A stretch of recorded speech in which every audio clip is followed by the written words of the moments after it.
મુંબઈથી ભાવનગર આવતી ફ્લાઇટ રદ થતાં મુસાફરો રજડી પડ્યા। ભાવનગર આવવા માટે નીકળેલા 30 મુસાફર એરપોર્ટ પર રજડ્યા। સાંજે 4:30 વાગ્યે ઉપરથી ફ્લાઇટના અનેક ટાઈમ બદલાયા અને અલગ અલગ ટાઈમ આપ્યા બાદ સાંજે ફ્લાઇટ રદ થયાની જાહેરાત કરાઈ। જો કે વારંવાર રદ થતી ફ્લાઇટોને લઈને મુસાફરોને હાલાકી પણ વેઠવી પડી રહી છે। ફ્લાઇટ રદ કરવા અંગે કંપનીએ જો કે હજુ સુધી કોઈ કારણ નથી આપ્યું।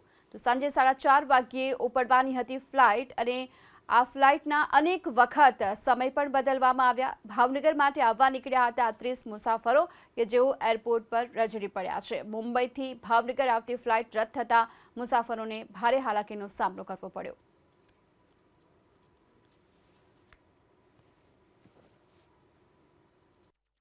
આ સ્પાઇસ જેટ કંપની છે એ સવારની પબ્લિકને હેરાન કરે છે અને એમ કહે છે કે 1 કલાક મોડું પ્લેન આવશે, વળી 1 કલાક પાછું મોડું આવશે, પછી વળી પાછું 45 મિનિટ મોડું આવશે।